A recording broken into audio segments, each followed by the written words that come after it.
쏟아지는 저 별빛 위로 수놓았던 너의 그 꿈들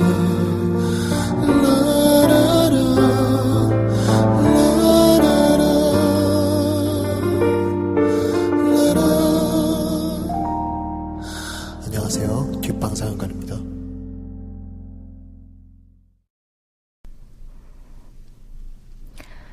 영화가 끝나면 우리는 뒷방에 모여 대화를 시작합니다. 나와 당신의 영화는 우리의 대화를 통해 새롭게 살아납니다. 영화를 통해 마음이 열리는 곳, 비밀스러운 뒷방으로 여러분을 초대합니다. 와. 다 이상하게 된 것 같아. 왜요? 좋았는데. 안녕하세요. 안녕하세요. 저희는 뒷방 상영관입니다. 제 이름은 후배고요. 저는 노랑. 저는 라임입니다. 반갑습니다. 후배랑은 처음 하네요. 네, 그리고 저 무려 4주 연속 녹음을 하게 됐습니다. 개근상 줘야 되겠다. 정말 열심히 달리고 있는 방학의 후배입니다. 다들 어떻게 지내셨나요? 지금 라임과 노랑 같은 경우는 정말 오랜만에 이렇게 목소리를 듣게 되는데 어떻게 지내는지 정말 궁금합니다. 서로의 얼굴만 쳐다보고 저는 제가 만약에 저번 주에 녹음이고 오늘 다시 녹음을 했다고 해도 정말 말할 게 너무 많았을 정도로 이번 주에 약간 사람들과 만나는 게 엄청 몰려 있었어요. 생일이었잖아요. 그쵸. 맞아. 네. 생일 축하합니다. 이렇게 맥락 없이? 생일 축하합니다. 여름에 태어난. 그 노래 너무 좋아하는데. 겨울아이잖아요, 원래는. 네. 아무튼. 네. 아무튼, 여름아이, 라임의 네. 사람을 많이 만났군요. 네, 그러니까 첫 스타트는 약간 저가 거의 한 지금 20년 된 친구들이랑 그 DJ 씨랑 같이 첫 만남을 DJ 가지는 자리가 있었는데 그때 제가 원래 어렸을 때 롤러브레이드 타는 걸 되게 좋아했었거든요. 근데 그거는 약간 그 연속으로 바퀴가 4개 한 줄로 달린 건데 롤러 스케이트는 그게 2줄씩 달린 롤러장에서 하는 것처럼. 네네네. 그거는 처음 타봐가지고 제가 되게 많이 넘어졌어요. 아이고. 근데 그러고선 좀 익숙해졌는데 그래서 그 다음날 완전 온 몸에 막 근육통과 막 멍이 들고 막 그런 상태에서 이제 그 이후로도 계속 사람들을 만나고 많이 돌아다녔는데 그래서 약간 몸살이 날 지경이었지만 정신만은 너무 충만했는데 쿠키 씨랑은 저희 연시에 다 같이 아는 그 친구 쿠키 씨랑은 부암동을 가서 윤동주 기념관이랑 윤동주 시인의 언덕이랑 환기미술관을 다녀왔고 그리고 스코프 빵집에 그쵸. 가서 빵을 사와가지고. 선사해 주셨죠. 맞죠. 우리. 환기미술관이면 김환기 화백. 네, 네. 맞아요. 너무 좋았어요. 아마 다시 갈 것 같아요.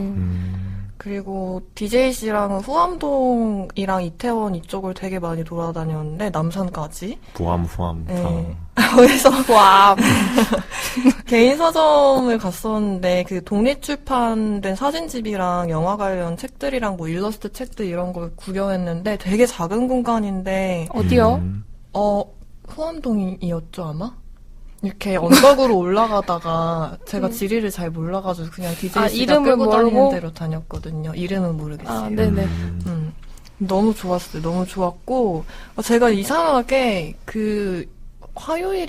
이번 주 화요일인가 다시 그 바르다 얼굴들을 두 번째로 보고 나서 뭔가 이번 주에 어떤 많이 골목들을 돌아다녔던 일정이 시작이 됐는데 그래서인지 모르겠는데 뭔가 굉장히 어떤 그 골목골목들을 다니면서 뭐 과일 가게라든지 아니면 골목에 할머니들께서 막 이렇게 쪼르르 앉아 계시면서 이렇게 얘기를 나누거나 이렇게 앉아 계신 모습이라든지 뭐 아이들이 이렇게 지나가는 모습이라든지 그런 낯선 골목들과 풍경들을 지나가면서 거기서 내가 뭔가를 생각하고 느끼고 사진을 찍고 이런 게 바르다에서도 뭔가 그런 그렇죠. 것들이 나오니까 굉장히 연결이 되면서 좀 깊숙이 느끼면서 걸어 다닐 수 있었던 시간들이었던 것 같아요. 라임이 사랑한 얼굴들. 아네스 바르다가 JR과 함께 했다면, 라임은 DJ와 함께. 근황 잘 들었습니다. 다음은 노랑의 얘기를 한번 들어볼까요? 저는 되게 길어서 뭐가 많았는데, 쭉 제일 길게 하고 있는 거는 제가 팟캐스트를 좀 많이 듣고 정주행하는 걸 좋아하는데 요즘에는 그것은 알기 싫다라는 팟캐스트 정주행을 하고 있어요. 그것은 알기 싫다. 그것은 네. 알기 싫다. 좀 사람들이 알기 싫어할 만한, 듣기 싫어하는 얘기를 좀 길게 하는 그런 컨셉이어서 제목이 그런 것 같고 이게 2012년 말에 시작한 방송이에요. 진짜 오래됐네요. 그래서 막 2012년에 제가 고3이었는데, 그리고 그때 문재인 씨랑, 지금 대통령이신 분이랑 문재인 박근혜 후보가 이렇게 나와서 그때 대선이 있었잖아요. 12월에. 그렇죠.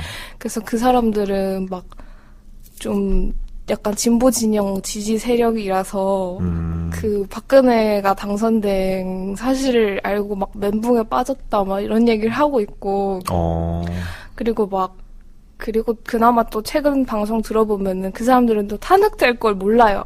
박근혜 대통령 탄핵될 걸 모르는 그 사람들의 얘기를 듣는 것도 되게 재밌고 근데 이 방송이 되게 제가 최근에 왕자의 게임을 정주행했는데. 그렇죠. 요즘 많이 영업하고 다니시죠. 그쵸. 한 5일에 걸쳐 왕자의 게임을 정주행을 했는데, 그것도 이 방송에서 왕자의 게임에 대한 얘기를 엄청 길게 막 전사랑 막 이런 거 다 풀어서 해설해주는 그런 것 때문에 시작을 한 거였고, 그리고 막 신인류 연대기 이러면서 막 컴퓨터의 역사, 게임의 역사, 막 그런 소프트웨어의 역사 막 이런 것도 다 해주고, 뭐 중간에 자잘자잘한 이런 것도 되게 많은데 좋은 점이 좀 말하는 사람이 권력을 가지게 되는 것에 대한 경계를 항상 하고 있고 그런 얘기를 많이 하는 방송이라서 되게 좋고 정주행하는 데까지 좀 오래 걸릴 것 같아서 앞으로도 계속 이 방송을 들을 것 같습니다. 되게 유서도 깊고 영양가도 높은 방송이네요. 노랑이 고3에서 이제 대학을 졸업할 때까지 그쵸. 이어졌던 방송이잖아요. 나는 뭐 했나 이런 생각이 들어요. 그 안에 졸업했죠. 많은 걸 아니 졸업을 아직 못해가지고. 뭐 이제 코앞인걸. 저는 사실 일주일 만에 근황이라 딱히 뭐 큰 건 없는데 요즘 제가 추억으로 돌아가서 여러분 혹시 젊을 때래 어릴 때 다마고치 비슷하게 했었죠. 디지몬 키우는 거 아시나요? 했었죠. 네. 네, 저는 요즘 그거를 다시 하고 있습니다. 그게 맞아, 봤어. 하는 거 봤어요. 인스타그램에 올렸는데 그 20주년 기념으로 해서 그 디지몬이 새롭게 나왔더라고요. 그래서 그거를 주문을 해서 친구랑 같이 키우고 있는데 그게 은근히 뭔가 반려동물이라고 하기까지는 너무 그렇지만 하나 이렇게 계속 돌봐주고 이렇게 배변 활동 도와주고 이런 것들을 하다 보니까 뭔가 즐겁더라고요. 다시 예전으로 돌아간 것 같고 요즘은 진짜. 네, 그렇게 추억을 팔면서 요즘은 살고 있습니다. 근황 이 정도 저희 얘기했으면 이제 오늘 얘기할 영화에 대해서 본격적으로 이야기를 한번 해보려고 합니다. 저희 오늘 뒷방상영관 9번째 영화는 아네스 바르다 감독의 바르다가 사랑한 얼굴들입니다. 아네스 바르다와 JR 감독. 그렇죠. 네. JR 감독님을 빼먹을 뻔했네요. 저희 이 영화를 선정하게 된 이유는 사실 굉장히 좀 단순한 이유에서였죠. 아무래도 저희가 과거의 영화들을 조금 많이 하다 보니까 최신작에 대한 리뷰 같은 게 별로 없는 것 같아서 그래서 이번에 고르고 골랐던 영화가 바로 청취율을 높이기 위해. 그렇죠. 그렇게 너무 원색적으로 얘기를 해버리면 지금도 솔직해야죠 우리. 지금도 극장에서 상영을 하고 있으니까 뭐 방송을 들으시고 보고 싶어지시면 또 극장으로 가시고 혹은 뭐 이미 보셨으면 또 방송을 들어서 또 대화에 참여하는 기분을 내실 수 있도록 네. 노력을 하고 있는 건가요? 사실 저는 개인적으로 그것만 이유가 있었던 건 아니고 후배 씨가 그렇게 뭐 상영 중인 영화를 하자라고 하셨는데 바르다를 생각하고 있다는 말씀을 해주셨었잖아요. 네. 근데 저는 이미 그 영화를 이미 본 상태였고 너무너무 좋아하고 있었기 때문에 제가 약간 좀 밀려고 하기도 했죠. 하긴 제가 밀어내려고 했죠. 그러니까요. 라임의 지지를 받고서 사실 저는 참 기분이 좋았고 괜히 누가 밀면 전 다시 밀쳐내고 뭐 싶어하는 그런 쫄아진 인간이요. 그렇다고 뭐 노랑이 밀어낸다고 기분 나쁘진 않았는데 뭔가 이거를 할 것 같았어요, 느낌상. 서울 여성영화제 개막작이기도 했죠. 맞아요. 그 주변에서 본 사람들이 너무 좋았고 맞아. 무대 인사도 굉장히 마음에 들었다고 해서 정말 관심이 가던 영화였습니다. 네. 간단한 줄거리부터 한번 얘기를 해볼까요? 아녜스 바르다는 벨기에 출신의 프랑스 영화 감독인데 그쵸. 굉장히 유명하죠. 거장이라고도 다들 얘기를 하는데 이견이 없는데 이제 90세가 되셨어요. 그래서 진짜. 이제 그 90세가 된 상황에서 어떻게 이 젊은 33살의 JR 감독을 만나게 됐는지에 대해서는 그 바르다 감독님의 따님의 소개로 이렇게 두 분이 만났다고 하네요. 맞아요. 그렇게 만나서 서로가 어떻게 프로젝트를 진행할지에 대해서 마치 다큐멘터리이면서도 극영화처럼 처음에 시작을 하게 되죠. 그렇죠.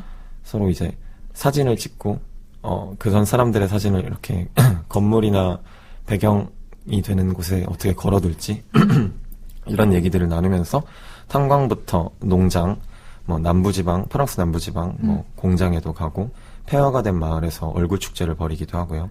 집배원들의 이야기나 뭐 노숙자들도 만나기도 하고 뭐 염소에 관련된 농장에서도 얘기를 하면서 점점 이렇게 서로의 여정을 이어가는 이런 이야기가 이 영화의 주된 줄거리라고 할 수 있겠습니다. JR이 원래 그런 사진을 찍고 도시에 그런 사진을 붙이는 예술 활동을 하는 그런 예술가여서 좀 그거를 바르다는 찍고, 그러니까 JR이 하는 프로젝트가 기본적으로 이 영화의 내용인데 그게 이제 바르다가 만난 사람들의 얼굴을 JR이 찍어서 기억하게 해준다 뭐 이런 얘기도 나오고 또 영화 형식 자체는 좀 바르다의 다른 영화들과 비슷한 느낌도 나고요. 네.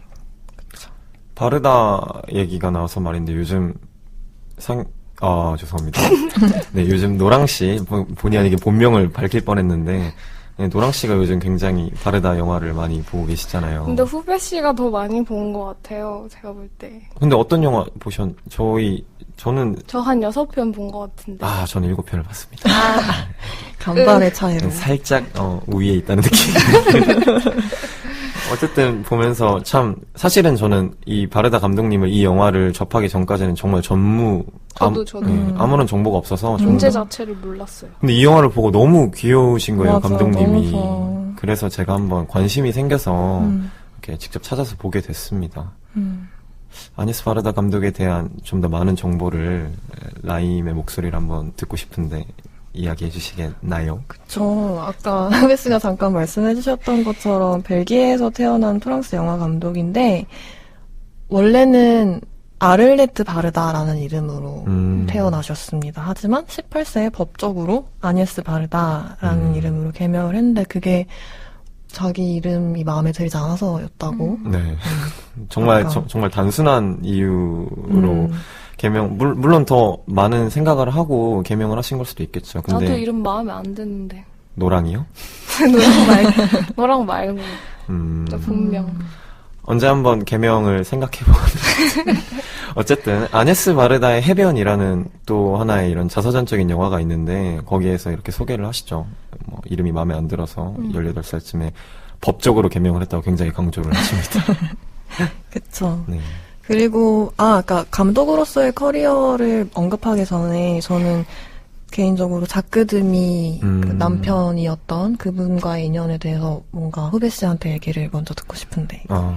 자크 드미 감독 같은 경우에는 보통 이미 그 소위 누벨바그라고 하는 프랑스 영화 감독의 당시에 신흥 세력이었죠. 그때의 기수 같은 느낌이었는데 아녜스 바르다가 이렇게 누벨바그 감독들과 함께 친분을 맺게 되면서 자크 드미와도 자연스럽게 알게 됐고요. 둘의 관계는 네, 연인으로 발전을 하게 된 것 같습니다. 둘이 정말 서로 그 영화에 관련해서는 굉장히 치밀하고 디테일한 분들이라 본인들의 영화에서도 집중을 해서 찾아보면 아네스 바르다 감독의 영화에서 자크 드미의 흔적을 볼 수가 있고요. 자크 드미 감독의 영화에서도 아네스 바르다 감독의 흔적을 볼 수가 있는 게 쉘브르의 우산이라는 자크 드미 감독의 대표작을 보시면 그죠. 중간에 5시부터 7시까지의 끌레오라는 아네스 바르다 감독의 영화 포스터가 곳곳에 등장을 하는 거를 볼 수가 있습니다. 되게 본인의 아내에 대한 귀엽다. 애정이 그렇게 영화에 담겨 있는 걸 볼 수가 있죠. 근데 자크 드미 감독이 아쉽게 먼저 세상을 떠나게 돼요. 에이즈로 세상을 떠나게 되는데 이런 것에 대한 추모와 존경과 헌사의 의미로 낭뜨의 자코라는 영화도 아네스 바르다 감독이 창작을 하게 됩니다. 여러모로 이렇게 좀 건전하고 건강한 관계, 그리고 또 사랑이 넘치는 관계라고 볼 수 있을 것 같아요. 아까 바르다랑 JR이랑 이제 바르다의 딸의 소개로 만났다고 했는데 네. 제가 알기로는 딸이랑 아들 2명인가 이렇게 있는데 다 영화 관련된 일을 하고 있다고. 맞아요. 그러니까 뭐 영화 가족인 것 같아요. 거의 그리고 영화 가족인데다가 굉장히 엘리트인 부모님이라고 볼 수가 있죠. 뭐 어머니 같은 경우에는 베를린 국제영화제에서 은금상도 타고 국제영화 뭐 황금사자상, 아버지는 뭐 깐에서 황금종려상도 받고 뭐 이 정도면 부모님이 거의 영화계 대부 이런 느낌이라. 맞아. 그리고 또 바르다 감독도 자신의 그런 자식들도 영화에 담아서 기록하는 것도 굉장히 좋아하곤 해서 본인 영화에 아들이나 딸도 이렇게 등장을 하곤 하더라고요. 그래서 신기한 게 따님은 바르다 성을 따랐고 아드님은 네, 드미 성을 따랐어요. 어떤 의미가 있을까요? 그럼 페미니스트적인 면모가 드러나는 건가? 그렇게 볼 수도 있고. 그럴 수도 있겠죠. 뭐 바르다 어머님의 성이 그렇게 무작정 드미로 이렇게 편입되는 거는 또 원치 않을 수도 있었겠죠. 저도 이분을 진짜 몰랐었는데 영화 수업에서 그러니까 작품 하나를 본 거 말고는 거의 아는 게 없었다가 네. 이 영화를 보고 너무너무 좋아서 그리고 그래서 잠깐 자크드미에 대한 얘기도 나오잖아요. 그쵸. 그걸 보면서 너무 그래서 약간 바르다와 자크드미 그리고 더불어서 나오는 장리 고다르 얘기까지 영화들까지 파고 싶다는 생각이 들어서 아마 이 방송이 끝난 뒤에도 계속 볼 것 같고요. 네. 이제 본격적으로 이분에 대해서 말씀을 드려보자면 감독, 각본가, 사진작가, 배우, 다큐멘터리 감독, 뭐 비주얼 아티스트 정말 다방면에서 예술가로 활동해 오신 분이 우리가 오늘 얘기하게 될 아네스 바르다라는 분인데 원래 박물관 큐레이터로 일을 하고 싶어서 역사 공부를 하고 싶으셨는데 결국에는 어쩌다가 이렇게 사진 공부로 전향을 하게 돼서 사진과 예술사를 전공을 하시고 실제로 사회에 처음 발을 내딛게 된 거는 포토그래퍼, 사진가로서 활동입니다. 근데 거의 뭐 10년간 사진작가로 일을 했는데 데뷔작인 라 포엔트 크루트 1954년에 나온 작품인데 이걸 통해서 완전히 영화 쪽으로 그렇죠. 방향을 틀게 되세요. 근데 이걸 처음 시작하게 된 계기도 사실은 그때까지 전혀 뭐 영화 쪽에서 일을 해본 적도 없고 뭐 영화를 공부한 적도 없고 그래서 전혀 그쪽에 지식이 없었는데 우연히 그냥 그녀가 무슨 정말 자기 소설을 쓰듯이 스크린플레이 그 극본을 썼었는데 그냥 그 글을 딱 보고 나는 이거를 한번 영화로 찍어보고 싶다라는 마음이 들었고 그 당시가 마침 한창 프랑스에서 그렇죠. 새로운 저예산으로 새로운 어떤 작품을 만들 수 있는 감독이 필요한 시점이었어서 그때 친구들을 이렇게 모아가지고 작품을 처음 만들게 됐는데 사실 그게 역사의 길이 남을 그렇죠. 누벨바그의 어쩌면 시작이었다고. 그러니까 공식적으로는 1959년에 나왔던 작품들이 누벨바그의 시작이라고 알려져는 있지만 사실은 그러니까 그런 새로운 어떤 시도와 새로운 내러티브와 어떤 그런 방식이 적용되기 시작했던 거는 그녀의 그 데뷔작이 첫 시발점이라고 말해진다고 합니다. 그래서 누벨바그가 저는 무슨 사조가 있는 건 줄 알았는데 어떤 공통된 특성이나 그런 게 있는 줄 알았는데 여기서 얘기를 하다 보니까 그러니까 그런 시스템에 속해 있는 사람들이 아니라 그러니까 좀 자유롭게 이렇게 새롭게 영화를 만들려는 시도였다고 당시. 네. 누벨바그라는 말 맞아요? 자체가 프랑스어로 새로운 물결이라는 말인데 뉴웨이브죠. 네, 그 전에는 약간 프랑스 영화계가 도제 시스템이라고 해서 어떤 감독 밑에서 오랫동안 뭐 일을 하고 배우고 이래야만 누군가가 뭐 자기가 감독으로서 영화를 만들 수 있는, 그래서 아무나 감독이 할 수 없는 그런 상황이었고, 좀 닫혀있는 구조였죠. 영화 그 만드는 구조 자체가. 그렇죠. 근데 이게 한 1950년대 말부터 60년대 사이에 그 저예산으로 그냥 바깥에 도로에서, 스튜디오가 아니고 도로에서, 그리고 전문 배우가 아닌 비전문 배우들을 기용을 해서 뭐 현실과 약간 밀착된 뭐 장면의 비약적인 전개를 이용해서 뭐 즉흥 연출을 하고 이런 것들이 특징적으로 말해지는 그런 50년대 말부터 60년대 사이에 유행한 영화 운동을 지칭을 하는데 사실은 그게 누벨바그라는 거에 대한 이 아네스 바르다의 생각은 그게 뭐 정해져 있는 어떤 공통적인 특징들이 딱 정형화되어 있다기보다는 그냥 30세 이하의 청년들이 3천만 프랑 이하의 돈을 가지고 거리에서 촬영했다는 것 정도? 그게 누벨바그라고 말할 수 있지 않나. 그리고 이 누벨바그라는 것도 까이에 듀 시네마 쪽이랑 히브 구슈라는 좌안파 쪽으로 이렇게 나뉘어지는데 까이에 듀 시네마는 그 프랑스의 유명한 비평지를 중심으로 활동했던 감독들이고, 히브 구슈는 누보 로망이라는 문화운동과 거의 아주 긴밀하게 연결되어 있는데 정치적으로는 모두가 좌파 성향을 가지고 있고 대표적으로는 우리도 아까 말했던 알랭 레네 감독과 뭐 알랭 로브레그리에 뭐 장가이오 이런 사람들이 있습니다. 네.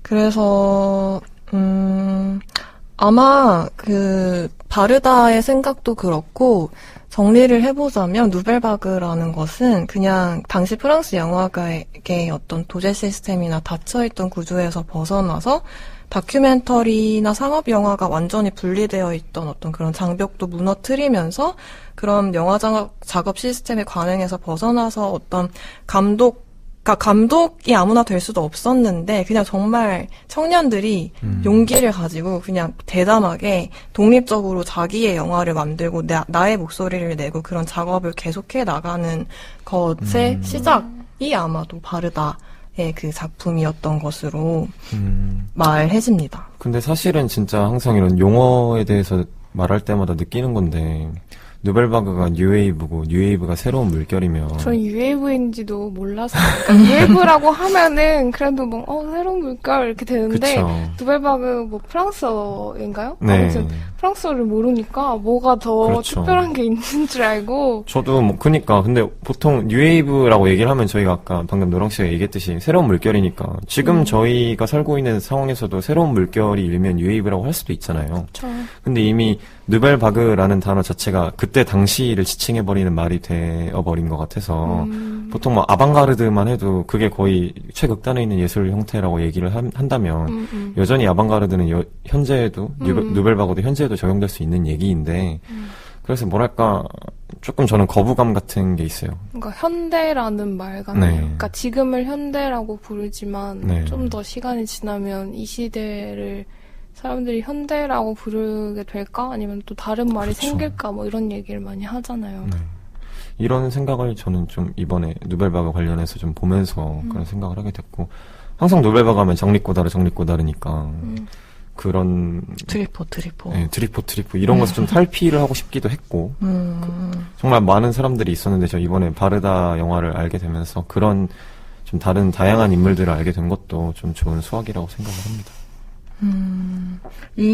그 바르다가 사랑한 얼굴들이라는 영화에서도 마지막쯤인가 얘기가 나오는데 누벨바그 운동 어쩌면 데모였고 시작이었고 그 사람들과 함께 작업을 했던 아니스 바르다지만 그 중에서도 특히 장리 고다르라는 인물에 대해서 그 사람이야말로 영화를 뭐 바꿨고 영화에 영향을 미쳤고 그 사람 안에도 뭐 영화가 있었고 그냥 뭐라고 해야 될까 끊임없이 연구자의 자세로 영화를 연구하고 공부하고 했던 그런 사람이라고 생각을 하시더라고요. 사실 근데 안주하는 사람들은 시선이 유해질 수밖에 없는 것 같아요. 계속해서 비판적이고 조금 사람들이 보기에 저 사람은 왜 이렇게 괴팍하고 사람들을 쏘아대지? 라는 생각들 보면 물론 그 사람 인성 문제도 있을 테지만 잘 생각해보면 여전히 자기가 위치하고 있는 자리에서 벗어나고 더 나아가려는 곳에서 나온 일종의 히스테리 아닌가라는 생각도 하고요. 고인물이 되지 않고 흐르는 물이 계속 되는 네, 그 자체 뭐 뉴 웨이브라는 것도 새로운 어떤 물결이 이렇게 흘러가는 의미니까 뭐 예전에도 그랬지만 앞으로도 그런 움직임은 계속 있어야 하지 않을까. 자연스럽게 있겠죠. 자연스럽게 되지 않을까. 사실 고인물이 되는 게 편하잖아요. 그래서 아무래도 의식을 갖고 있는 거랑 그걸 행동으로 보여주는 거는 굉장히 힘든 것 같은데 저는 개인적으로 이번 영화 보면서 굉장히 뭐랄까 실험적이라기보다는 따뜻한 시선을 많이 느껴서 그렇다고 그렇다고 바르다 보니 그분이 뭐 고인물이라고 얘기하는 건 아니지만 글쎄요 그분이 고다르를 이렇게 맞이하고 바라보는 시선에 있어서 어느 정도 아픔이나 조금 이렇게 애증관련한 걸 느끼는 것도 저는 조금 포장해 보자면 고다르가 조금 더 이렇게 계속 그런 뉴웨이브에 대한 강박이라든가 더 나아가고 싶어하는 마음이 있는 거 아닌가.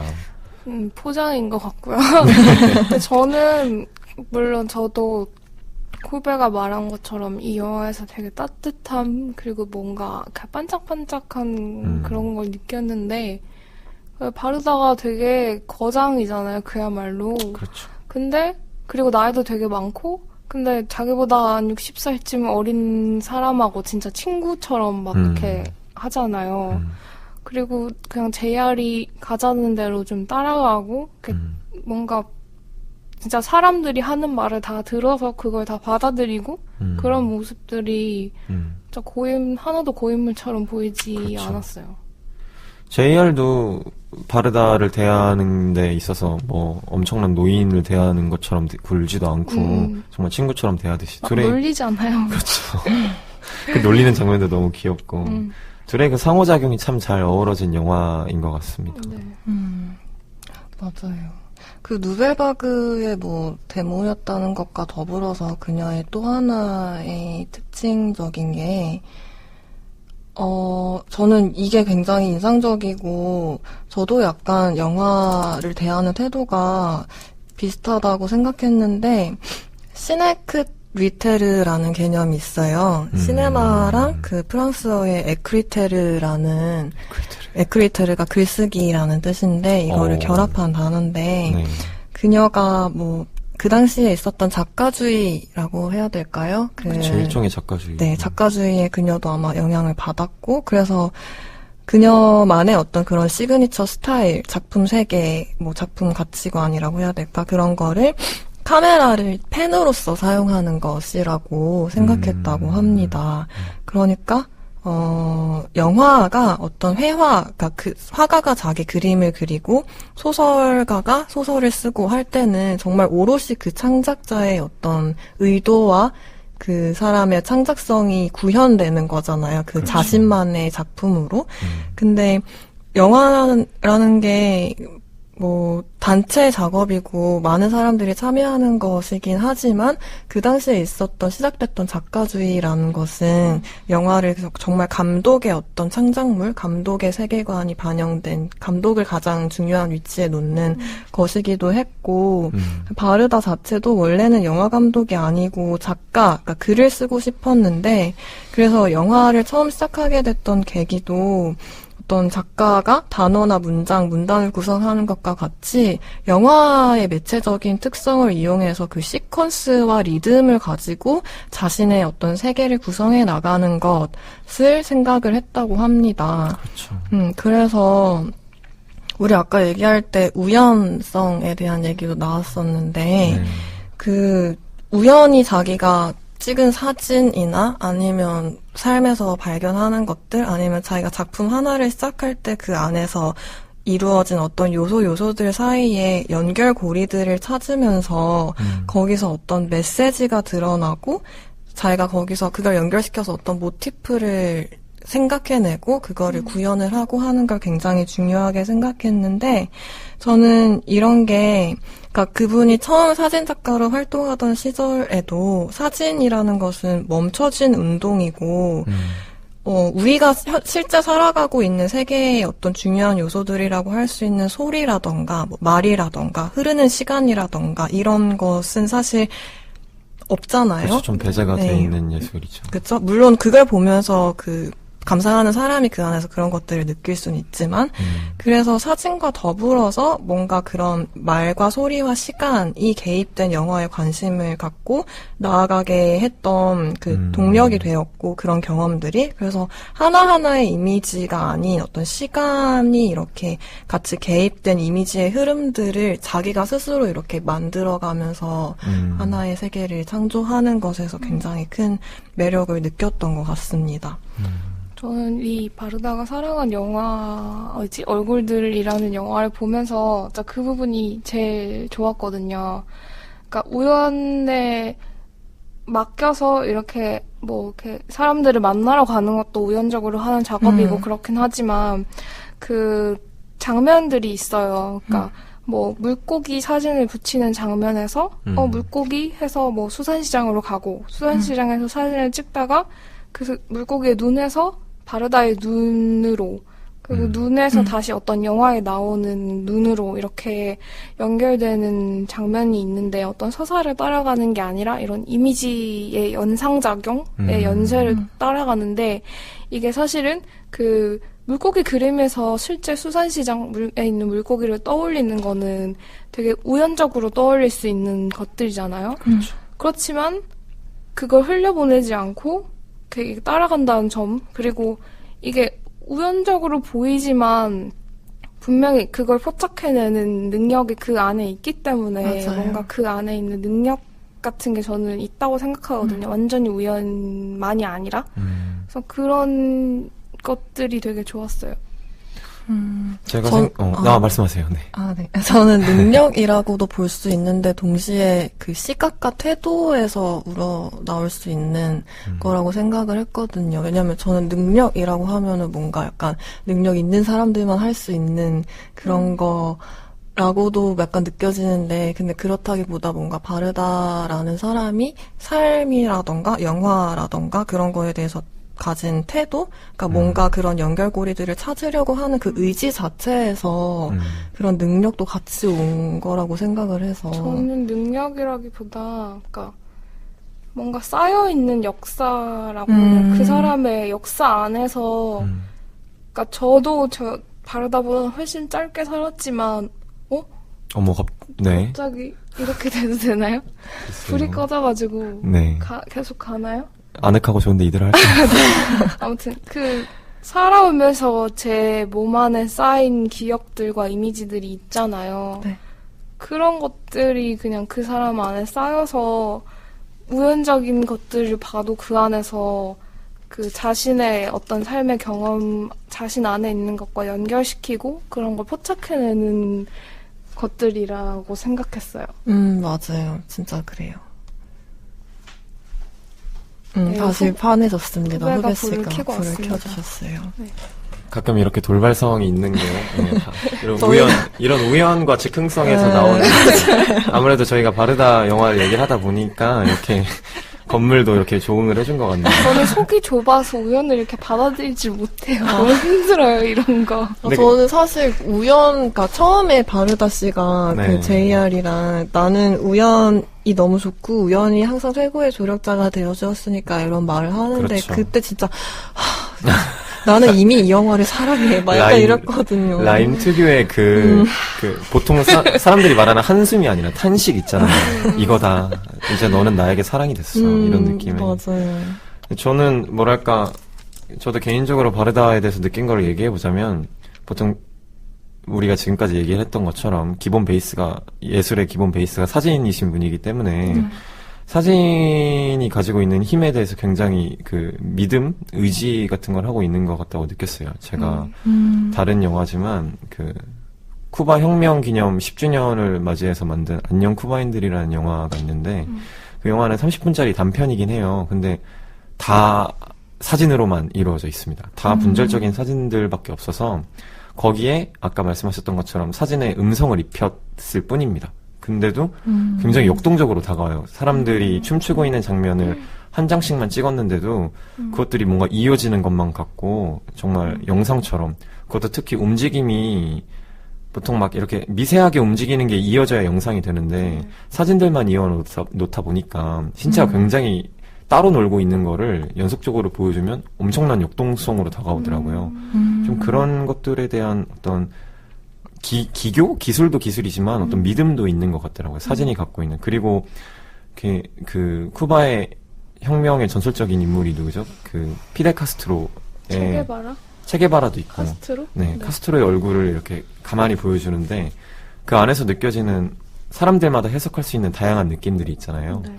그런 것들을 바르다는 확정적으로 나는 이렇게 느꼈어라고 얘기하기보다는 좀 더 관객들한테 이렇게 관조하게 하면서 생각을 하게 해주는데, 그때 당시가 90년대니까 뭐 지금이랑 별로 큰 나이 차이도 없지만 JR이 사진에 대해서 아까 저희가 리허설 할 때도 말했듯이 생각을 했던 거에서도 뭔가 뜻이 맞닿아 있는 것 같아요. 사진에 대해서 확정적이게 얘기하기보다는 그 사진을 보고서 저희가 이렇게 나누고 이야기를 나누고 생각이 이렇게 발현되는 그 부분을 기대한 것도 없지 않아 있는 것 같고요.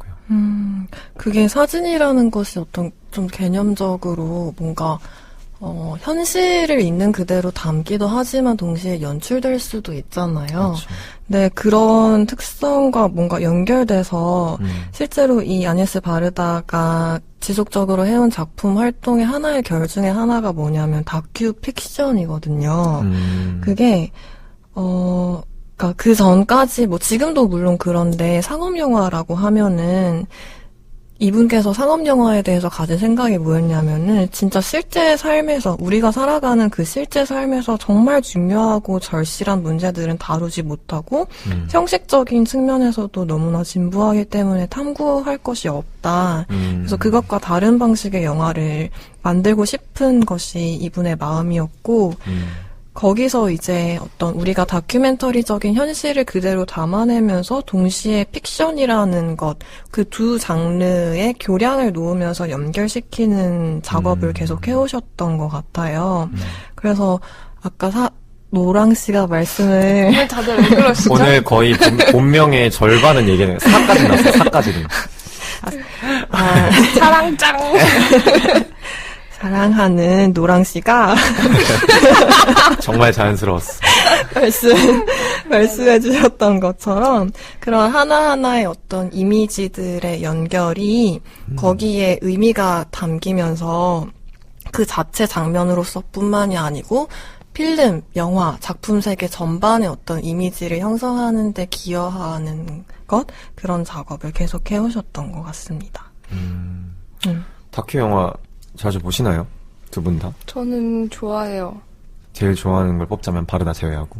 바르다 제외하면 제가 최근에 스코어 영화 음악의 모든 것이라는 영화를 봤는데 그거는 진짜 좋은 영화 음악들을 다 모아놔가지고 들으면은 음악만 들어도 막 영화에서 느꼈던 감정들이 다 느껴지는 그리고 뭔가 역사를 딱 탐구하는 건 아닌데 좀 시대별로 어떻게 변화하는지 그리고 음악을 무엇보다 그 영화 음악을 사랑하는 사람들이 막 그 애정을 담아서 얘기하고 막 만들어내는 과정에서 나는 이 부분이 막 너무 좋고 막 이런 얘기를 하는 게 또 너무 좋았고 그래서 제가 또 좋아하는 영화가 있는데 78-52인가? 뭐 이게 정확하지 않은데 네.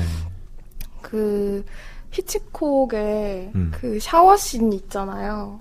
새에서 나온 건가요? 아니요, 그 사이코. 사이코에서 사이코에서 그 나온 샤워할 때 뒤에서 누가 칼 들고 와서 그쵸, 찌르는 그 장면에 관한 모든 것을 담은 다큐가 있거든요. 그 뭐 배우, 대역 배우, 뭐 그거 칼 쓴 거, 뭐 그 칼이 닿았는지 안 닿았는지, 막 그 영화사적 의미, 미국의 문화, 그리고 뭐 그 소리 촬영할 때 멜론으로 했대요. 멜론 찌르는 거였는데 멜론 한 40가지 갖고 와가지고 찌르는 거 연습했던 거, 막 그리고 히치콕이 원래 그 전까지는 극장에서 막 사람들이 오고 가면서 봤는데 히치콕이 그 당시에 극장 문을 잠가버렸대요. 이 영화의 서스펜스를 느껴야 된다면서. 그래서 뭔가 극장사 뭐 이런 것도 연결되고 진짜 그거 가지고 정말 모든 무궁무진하네요. 네, 진짜. 그런 걸 다 보여주는 영화라서 그것도 너무 좋고 그리고 얀겔의 위대한 실험이라는 이거 영화가 있는데 너무 많이 가는데. 아무튼 제가 요즘 다큐 영화도 너무 재밌다 이런 그거는 도시에 관한 영화인데 도시에서의 삶을 어떻게 조직해야 하는지를 세계 5개의 도시를 돌아가면서 보여주는 그런 공간에 관한 질문을 담은 영화도 있고. 라임은 뭐 기억에 남는 다큐 영화 있으신가요? 저는 이것도 제가 약간 최근에 스스로에 대해 인지하게 된 사실이 하나 있는데, 이번에 전주국제영화제 다녀오면서 제가 그 전에 제천국제 뭐 음악영화제나 아니면 부산국제영화제나 이런 데에서도 보통 극영화도 좋아하고 잘 보지만 다큐 영화를 많이 선택했더라고요, 제가. 항상 그 영화를 고를 때, 그러니까 제가 마음에 드는 제목들이랑 이런 걸 쭉 써놓고 이렇게 보면서 고르곤 하는데, 저절로 동그라미 쳐지게 되는, 나 이거 봐야지 하는 마음이 들게 되는 것 중에 하나가 그런 실제 인물들이 우리 사는 현실 속에서 어떤 것들을 느끼고, 어떤 삶을 살았고, 어떤 생각을 가지고 있었는지를 정말 느낄 수 있는, 그러니까 그 사람과 더불어서 그 주변 사람들이 그 사람에 대해서 느낀 생각들이나 그런 것까지 같이 나오곤 하잖아요. 그래서 뭔가 저는 그런 것들을 볼 때도 극영화에서 제가 느꼈던 그런 전율과 마찬가지로 진짜 어떻게 막 약간 그런 걸 구분되어 느꼈던 것 있지 같아요. 않은 것 같아요. 특히 바르다 맞아요. 작품은 뭔가 이렇게 얽히는 그 실제와 픽션은 아니 연출 같은 게 얽히는 것들이 더 많이 느껴지기도 하고. 맞아요. 지금 당장 생각나는 건 노랑 씨도 아마 소리를 지르실 것 같은데 준비 갑자기 생각이 안 나. 세이머 맞아요. 피아니스트 세이머의 뉴욕 뉴욕 소네트. 소네트. 네, 라는 사랑합니다. 작품. 맞아요. 세이머. 저는 그러고 보니까 그럼 두 분이 다큐 영화는 보통 음악 관련된 다큐 영화를 보신 게 저는 저는 보통 예술가들, 뭐 음악가든 아니면 감독이든 뭐 그런 사람들. 저는 교과서적인 그런 걸 좋아해요. 그러니까 교과서라는 게 정보를 정말 재밌고 빠르게 전달해주는. 그러니까 책 읽는 것처럼 저는 스코어도 그랬고 그 히치콕의 그 장면에 관한 영화도 그랬고 그냥 내가 책 한 권 그 두꺼운 거 읽어야 되는 그 시간을 2시간으로 압축해서 보여준다는 느낌? 그것도 되게 감각적으로 그런 게 되게 좋다고 생각했어요. 저는 메타 영화라고 하나요? 그 영화가 영화에 대해서 영화에 얘기를 관한. 할 때 근데 보통 그거를 극으로 할 때도 있잖아요. 제가 제일 그쵸. 좋아하는 영화 중에 시네마 천국이 있는데 물론 그거는 오롯이 영화에 대해서만 이야기한 건 아니고 정말 인생에 대해서 얘기를 한 거지만 저는 다큐를 얘기할 때도 좀 그런 메타적인 얘기를 하는 감독이나 영화에 대해서 정말 파고 들어가는 아까 노랑 씨가 말씀하셨던 그 히치콕 관련한 것도 저는 보지는 못했지만 갑자기 너무 관심이 가고 그런 영화들을 참 좋아하는데 글쎄 이런 다큐가 가지고 있는 매력이라고 저는 개인적으로 생각을 하는 게 먼저 제가 극영화에 대해서 먼저 매력을 느끼고 그 뒤에 그 극영화에 대해서 알아보려고 할 때 그 알려주는 것에 대한 영화 알려준다는 것 뭐랄까 극은 뭐 완벽하게 허구도 아니고 완벽하게 실제도 아닌데 물론 다큐도 완벽하게 실제는 아니죠. 근데 그럼에도 불구하고 좀 더 알려주고 좀 더 정보를 전달해주면서 제가 막연하게 먼저 감정을 느끼고 그 다음에 정보를 느꼈을 때 더 알아가려는 욕구에서 나오는 또 다른 카타르시스가 있다고 생각을 했어요. 맞아. 그래서 다큐는 아마 그런 것에 대한 매력이 아닌가 생각을 했는데 바르다의 이번 영화, 바르다 감독님의 이번 영화는 어찌 보면 완벽한 다큐라고도 할 수, 아까 말씀하셨던 것처럼 극과 다큐의 이런 보통 교량이 되고자 하는 그쵸. 그분의 의미가 근데 담겨 있죠. 어차피 영화를 찍는다는 것은 막 진짜 사실만 찍은 다큐 3일 이런 것도 그쵸. 편집이라는 과정이 들어가 버리게 되니까 그렇죠.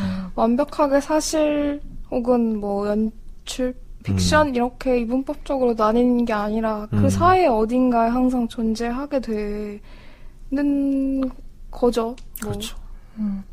저도 첫 번째 볼 때는, 그러니까 이게 어느 정도 연출된 것도 있을 것이다라는 인식을 전혀 못 보고, 그냥 정말 현실인 것처럼 막 이렇게 녹아들어서 따라가다가, 두 번째 볼 때는, 아, 저게 뭔가, 그러니까 현실 속에서 실제로 저런 말과 저런 상황이 있었다고 해도 뭔가 이걸 영화에 담아내기 위해서 다시 재연출을 했을 수도 있겠다라는 생각이 문득 드는 시점들이 있었거든요. 네.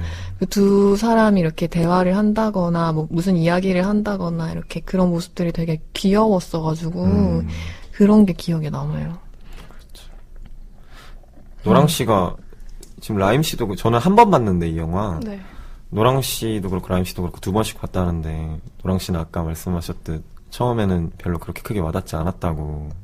저는 이 얘기는 그 바르다가 노동계층의 삶을 다룬다는 그런 이야기를 라임 씨가 아까 이따 해주실 건데 그 부분에서 하려고 했는데 아유 죄송해요. 그러니까 제가 처음에 볼 때 이거 좀 개인적인 환경과도 관련이 있는데 그 영화를 보기 전에 또 이거 그 알실이었어요. 팟캐스트를 들으면서 극장까지 갔어요. 근데 그 내용이 뭐였냐면 그 교육에 관련된 내용이었는데 교육은 사회의 반영이다. 그런데 그 사회를 바꾸지 않고 교육을 바꿔서 사회를 바꾸고자 하는 그런 시도들에 관한 이야기였거든요. 그런 시도가 실패하거나 혹은 어떤 희생을 만들어내는 그런 이야기. 그래서 우리나라에서 사회적으로 노동의 가치에 대해서 깊게 고민해보지 않은 상태에서 그 마이스터 학교를 만들고 학생들이 그 학교에 진학하고 실제로 그 학교를 졸업한 학생들이 실습 혹은 뭐 그냥 노동 현장에 들어간 거죠.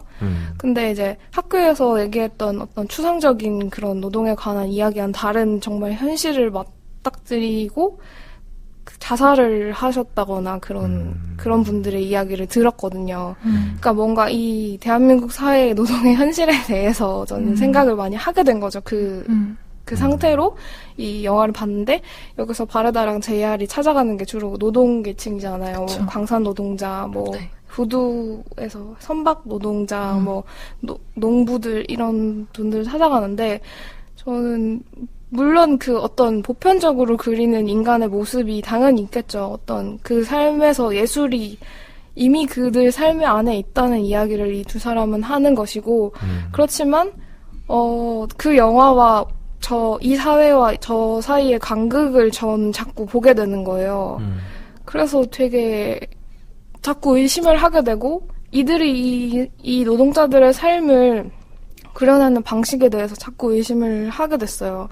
그래서 물론 저 좀 그 JR의 사진, 흑백 사진 그런 얼굴이 너무 선명하고 막 그런 게 제 미감에 맞지 않아서 그런 거기도 했는데 아무튼 근데 다시 봤을 때는 뭔가 좀 마음이 열렸다고 해야 되나. 다시 좀 찬찬히 보니까, 그 바르다가 JR과 함께 막 바르다의 사진을 찍어서 하는 작업이 있었는데, 그때 바르다가, 내가 내 삶과 내 몸으로 상징되는 이 삶에 그가 상상력을 발휘할 수 있도록 자리를 내어준 것이다. 그렇게 얘기를 하는데, 그 노동자들도 똑같이 자신의 삶과 자신의 삶의 장소, 자신의 노동에 이 예술가들이 상상력을 발휘할 수 있도록 자리를 내어준 거라는 그런 상호적인 관계가 보여서 좀 이 영화를 좋게 볼 수 있었던 것 같아요.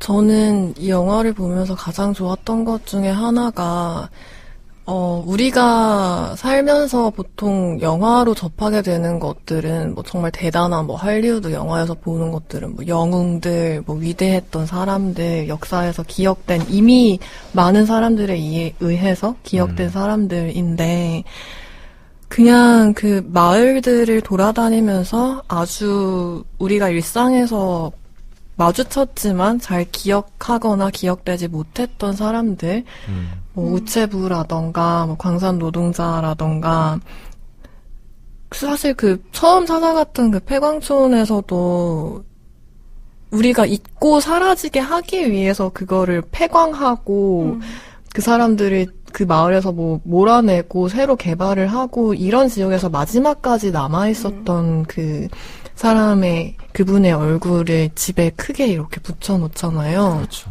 그런 것들이 그러니까 저는 제가 계속 가지려고 그런 마음을 품고 살아가려고 하는 생각 중에 하나가 뭐냐면 한 사람 한 사람이 정말 하나의 우주고 아름다운 세계이고 그런 것들, 그런 마음으로 살아가고 싶어 하고, 그런 걸 실제로 느낄 때 되게 벅찬 마음을 느끼는데, 벅찬 사랑을 느끼는데, 바르다가 그 마을들을 JR과 함께 돌아다니면서 그 한 사람 한 사람을 정말 그런 아름다운 어떤 우리가 바라보고 들어주고 기억해야 할 어떤 대상으로 따뜻하게 바라봐주고 그걸 담아내려고 하는 것 같아서 저는 그게 되게 좋았었거든요. 근데 그게 실제로 그 아니스 바르다가 이전의 작품 세계에서도 말씀하시기를 나는 그러니까 권력을 가진 사람들에 대해서 찍고 싶지 않고 현실 세계 속에서 막 싸우고 막 스트러글링을 막 하고 그러면서 살아가는 사람들에 대해서 이야기를 하고 싶다라는 말씀을 하셨다고. 그래서 뭐 노동계급이나 빈곤계층이나 뭐 자연이나 그 한 작은 존재들, 사람들을 기록하는 그들의 이야기를 담아내는 영화들을 만들어 오셨다고 해요. 고양이랑 강아지랑 막 염소 이런 네. 존재들도 맞아요. 되게 많이 나오고 근데 이 영화는 무슨 동물단체랑 같이 찍었다고 나왔던 것 같은데 그래요? 아닌가? 앞에 그런 게 있었던 것 같아요. 저 지금 기억나는 것 중에 하나도 그 바르다, 그러니까 고양이랑 너무 잘 어울리고 너무 막 귀엽고 너무 예쁜데 어제 우연히 무슨 유튜브에서 영상을 바르다에 대해서 찾아보다가 이분이 뭐였지? 퀸 오브 필름, 퀸 오브 머시기, 그 다음에 또 퀸 오브 캣츠, 막 이런 게 나오더라고요. 고양이를 정말 많이 오랫동안 키우셨던 분이기도 하죠. 즈구구라는 본인의 원래 고양이. 즈구구? 예, 즈구구라고 즈구구? 하더라고요. 예, 즈구구? 지금 마음에 들어봐요. 즈구구? 지금은 세상을 떠났지만 여전히 다시 고양이들과 함께 친분을 쌓으면서 이렇게 여생을 살고 있는 것 같고요. 글쎄요, 저는 이분이 아까도 말했듯이 정말 다방면에 관심을 두고 있는 것 같아요. 처음에는 극영화로 시작하면서는 기억이나 아니면은 어떤 거를 이렇게 하나로 분절적으로 나눌 수 있는 것? 그런 것들에 대한 좀 회피? 그렇지 않다? 세상은 그렇게 굴러가는 것이 아니다라는 식의 메시지를 좀 담으려고 한 게 보통 초창기 아니면 자기 영화 인생에 있어서 중기까지 이어졌다고 생각을 하는데 2000년대부터 이제 본인이 나이도 꽤 많이 들었고 자신을 돌아보면서 자기 주변에 있는 것들을 카메라에 담아 보려는 그런 어떤 기록이자 또 자기 하나의 사업 같은 걸로 시작을 한 다큐 영화로서 이제 노년을 설명할 수가 있을 것 같은데 개인적으로는 꼭 아네스 바르다의 해변이라는 영화를 보셨으면 좋겠습니다. 그 영화는 온전히 자기 자신에 대한 영화예요. 해변에 거울을 쌓아두는 장면으로 시작을 하는데 거기에 자기를 계속 투영을 시켜보는 거죠. 그렇게 자기 얘기를 시작하는데 그분과 대화를 한 느낌이었어요. 1시간 반, 40분 넘도록 나는 이렇게 살아왔고 영화라는 거 그리고 사진이라는 거에 있어서 나는 그게 곧 나였어. 영화 안에서 영화는 나의 집이었어 라는 식으로 계속해서 말씀을 하시죠. 실제로 어떤 미술관인지는 잘 기억을 안 나는데 필름을 길게 늘어뜨려서 집처럼 만든 커튼처럼 만든 곳에 본인이 계속 들어갔다 나오는 설치예술이자 행위예술인 것의 주체가 되어서 계속 이렇게 영상으로 찍으셔요. 근데 그렇게 단단하게 영화는 나의 집이다라고 말씀하셨던 분이 이번 바르다가 사랑한 얼굴들에 나오는 모습을 보면 조금 아직 여전히 수줍고 좀 소녀 같은 아직 아이처럼 이렇게 웃는 모습들이나 이렇게 행동하는 모습들을 가끔 보면서 여전히 저는 바르다 감독님한테서 더 많은 것들이 나올 수 있다라는 생각을 하기도 했습니다. 그 장소라는 것들과 그 공간에 쌓인 시간들을 내가 돌이켜보고 그걸 다시 기억하고 또 다시 그걸 영화를 통해 재창조하고 사람들을 통해서 또 다시 그런 것이 기억되는 것이 바르다님께서 공간과 그 사람, 이 두 매체가 서로 연결되고 서로를 통해서 뭔가 이렇게 이어지는 것에 관심이 많으셔서 이 영화 그 바르다가 사랑한 얼굴들의 원제도 위사주 빌라주들이잖아요. 네, 얼굴들, 마을들. 원래 JR의 작업에서 시작된 것이긴 하지만, 그게 뭔가 공간에 그 사람이나 그런 얼굴들과 그 기억들을 남기고, 그걸 사람들과 함께 공유를 하고, 그런 작업이, 그런 마음이, 그걸 소중하게 생각하는 마음이 서로 연결된 게 있지 않았나라고 생각합니다. 그러니까 JR이라는 이렇게 젊은 사람과 바르다라는 영화 감독, JR은 또 영상 작업을 하긴 하는데 이 두 사람의 만남이 되게 뜬금없어 보일 수도 있지만 그 공간을 소재로 한다는 점이 두 사람이 이어지는 것 같아요. 맞아요. JR이 하는 작업이 JR이 원래부터 처음부터 그 그래피티 도시를 돌아다니면서 뭔가 흔적을 남기는 작업이잖아요. 이걸로 시작을 했고 그리고 도시를 갤러리로 만든다고 본인이 말하거든요. 그러니까 도시만큼 좋은 갤러리가 없다라고 얘기를 하면서 계속 도시를 그냥 배경으로 사진을 붙이는 작업을 계속 해왔어요. 뭐 팔레스타인 이스라엘 분쟁 지역에 가서 뭐 같은 직업을 가진 팔레스타인인과 이스라엘인의 얼굴을 찍어서 이렇게 양쪽 팔레스타인 쪽에도 붙이고 이스라엘 쪽에도 붙이고 그러면은 그걸 붙이는 걸 보러 온 사람들은 저거 뭐 이거 팔레스타인인들은 이스라엘인 얼굴을 여기다 붙인다고? 막 이렇게 질문을 했는데 거기서 JR이 누가 누군지 어느 쪽이 팔레스타인 사람인지 이스라엘 사람인지 구분 가능하세요? 이렇게 물어보면 점점점 이렇게 된다는 거예요. 그러니까 그런 효과를 기대를 하는 거죠. 그러니까 그리고 또 했던 작업이 여성들의 힘에 대해서 많이 생각을 했대요. 이 JR이 한 작업 중에서 Women are Heroes라는 작업이 있는데 그러니까 여성들에게는 힘이 있지만 여전히 사회는 남성 중심으로 굴러가는 그런 것을 보면서 여성들의 사진을 찍어서 또 붙이는 그런 작업을 한 거죠, 이 사람도. 그러니까 이런 여성들에게 관심을 가졌던 점도 비슷하기도 하고, 네. 그렇죠.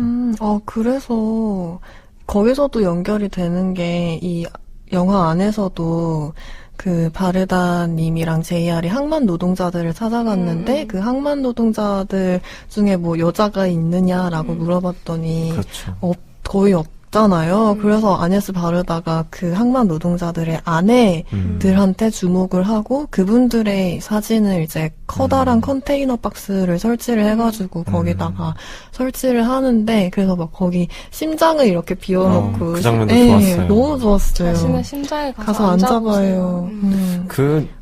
근데 저는 참 반응들도 뭔가 신기했던 게 저는 아주 전형적인 답변들을 기대했거든요. 앉아보니까 느낌이 어떠냐라고 했을 그 때 장면 좋았어요. 저는 당연히 뭐 이런 제 심장이 앉아있다니 뭐 이런 좀 이런 느낌을 할 줄 알았는데 그분 중에 저는 그러니까 세 분이 나오잖아요. 한 분은 미용을 하시는 분이고 두 분은 그리고 한 분은 대형 트럭 오시는 분이고 그리고 다른 한 분이 그쪽 사무직 같은 걸 하셨던 항만 쪽의 사무직.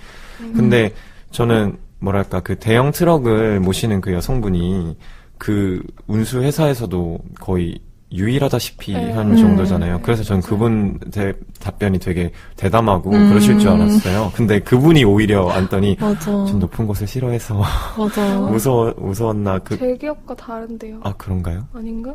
저는 그렇게 헷갈려요. 그러니까 제가 기억하기로는 그 중에 한 분은 너무 자유롭고 네. 너무 좋다. 그분이 미용을 하시던 네, 분. 맞아요. 네. 그리고 한 분은 그분이 무섭다고 하시죠. 나는 네. 높은 곳에 있는 것도 싫어하고 혼자 있는 맞아요. 것도 싫어하는데 지금은 여기 두 둘 개가 다 다 있네요. 있어서 너무 무섭다. 그분이 트럭 아마 그랬던 그런 것 같아요. 네. 그래서 저는 그 반응이 너무 신기한 거예요. 그러니까 저는 이미 제 안에 고정관념이 있었던 거죠. 맞아. 예술가들은 저런 의도를 갖고 심지어 너희들의 심장에 가서 앉아봐라는 말까지 했으면 내가 내 스스로 느꼈던 감정을 솔직하게 얘기하기보다는 그들이 원하는 대답을 벌써 내 안에 생각하고 있구나라는 생각을 그때 한 거예요. 저는 상상해보면서 네. 저기 무서울 것 같은데? 이런 생각을 그랬구나. 처음으로 해가지고 신기하네요. 저도 좀 놀랐어요. 생각해보니까 저 높은데 되게 무서워하거든요. 음. 아마 올라가려면 안 올라갈 것 같기도 하고. 좀, 글쎄요. 왜 갑자기 이런 생각을 하게 됐는지 모르겠는데, 좀 그런 것도 있는 것 같아요. 이런, 뭐라고 해야 되지? 전형적인, 정형화된 대답을 기대한 것도 어느 정도 저한테는 깨트려진 영화도 있는 것 같고요. 그러니까 어떤 대답을 할지 그냥 열어두고 그냥 질문을 하는 거죠. 상황을 주는 맞아요. 거고. 이거 관련해서 그것도 있어요. 그 남부지방에 가서 카페에 있는 여인이 이제 양산을 들고 찍었는데 저는 굉장히 좋아할 줄 알았거든요. 근데 그분이 나를 보니까 이상하다. 내 몸보다 큰 발을 보니까 또 이상하고 사람들이 나도 모르는데 그리고 일한 시간도 짧은데 그 카페에서 일한 시간도 짧은데 그 사람이 떠나고 난 뒤에는 이미 여전히 그녀는 슈퍼스타 대우를 받고 있고 그런 거에 대해서 뭐 완전한 불쾌한 기색은 나타내진 않았지만 그래도 이상하고 익숙해지지 않는 그런 반응이 전 되게 놀라웠어요. 그게 저는 그걸 보면서 그냥 현대 SNS 그런 폐해 같은 게 그렇죠. 사진도 엄청 찍어가고 이런 것들을 보면서 역시 이렇게도 했고 그리고 그냥 이게 되게 기억하는 것에 관한 작업이잖아요. 사진을 붙인 그 탄광촌에도 탄광 노동자들의 사진을 붙이고 이렇게 한다는 게 그들의 노동의 가치를 우리가 기억하고 평가한다는 의미인데 그게 되게 다양하게 변주가 되잖아요. 그렇죠. 그 카페 노동자분? 서버? 아무튼 그분은 잠깐 일하고 떠났지만 뭔가 사진이 남아있고 그 사람은 떠나고 이런 게 되게 재밌었어요. 저는 얘기 들으면서 아까 후배 씨랑 노랑 씨가 하셨던 얘기도 생각이 났는데 우연과 그것에 대해서 열린 태도? 그러니까 뭔가 현실에서는 그러니까 우리가 뭐 만들고자 하는 것들은 있지만 새로운 것들 내가 예상치도 못했던 일들이 계속 일어나지만 그것에 대해서 내가 막 통제를 하는 것이 아니고 그래 너는 그렇구나 이걸 그냥 그걸 그대로 담아내잖아요. 그런 게 생각이 났어요. 저 이 감독님 영화를 보면서 가장 좀 강력하게 했던 생각이 그거였어요. 이 사람은 우연을 믿는구나. 그러니까 뭐 우리 동전 게임, 술 게임 같은 거 하면은 막 질문하면서 노는 게임인데 뭐 나는 사랑을 믿는다, 뭐 나는 신을 믿는다, 세계를 믿는다 이런 질문 많이 하는데 저는 항상 그냥 믿지 않고 열어두고 살아가자 이런 생각을 하거든요. 근데 그냥 우연 하나만 믿으면 다른 무엇도 필요 없이 그냥 우연 하나만 믿고 산다면 이렇게 열린 삶을 살 수 있지 않을까 하는 생각이 들더라고요. 저 같은 경우에는 저는 진짜 믿음으로 살아가는 인간이고 그리고 그 중에서도 특히 우연을 저도 되게 믿어서 그러니까 우연이 뭔가 인연으로 이어지고 인연에서 운명이 되고 약간 이런 것에 대해서 굉장히 저는 꾸르륵 소리나 왜 그래요? 아무도 안 들었는데 혼자 말한 거 아니야? 들었어. 들었어? 그런 것에 대한 굉장히 강한 믿음? 라임의 우연한 꼬르륵 소리가 이렇게 웃음을 유발하죠. 저는 이제는 두 분과는 조금 다르게 우연에 이제 열어가는 단계인 것 같아요. 항상 저 우연적이었. 완전 닫혀있어요. 닫혀있어요. 저 되게 나 지금 당황했어. 통제 욕구가 굉장히 강하거든요. 저도 저는. 그래요. 그래서 우연적인 일이 있고, 아니, 제가 뭔가 계획을 세워놨다가 우연적으로 어떤 게 생기잖아요. 그러면 굉장히 스트레스를 받고, 세상이 근데 내 맘대로, 내 믿음대로 살아가는 게 아님에도 불구하고, 내 통제를 벗어났다는 그 순간이 굉장히 스트레스로 다가온 적이 많았는데, 특히 여행 갈 때가 제일 그랬죠. 근데 요즘은 좀 더 그거를 즐기고 있어요. 워낙 그렇게 짜여진 생활을 하다 보니까, 그렇다고 짜여진 생활을 한다고 제가 건강해지는 것도 아니더라고요. 제 정신도 건강해지는 것도 아니고, 뭐든지 점점 침전하게 되는 것 같고, 그때마다 저를 깨주는 건 항상 그런 균열이고 일상의 우연성이 저를 되게 눈뜨게 해주더라고요. 그게 저는 조금 더 이제 마음을 좀 더 열기로 했습니다. 이제 좀 더 통제에 대한 강박을 좀 내려놓고, 이 영화는 또 그 정말 많은 의미가 저한테 오지만 그 중에 하나로서 이렇게 강박증? 그런 거에 대한 조금 이렇게 열어주자? 그런 의미로도 다가온 영화였던 것 같고요. 저희 뭐 이제 슬슬 이야기를 다 했나요? 저 JR에 대해서 그쵸. 너무 바르다 감독님 얘기만 했죠. 네. JR 얘기도 좀 해야 될 것 같아요. JR이 사진가 혹은 뭐 예술가라고 할 수 있는데요. 네.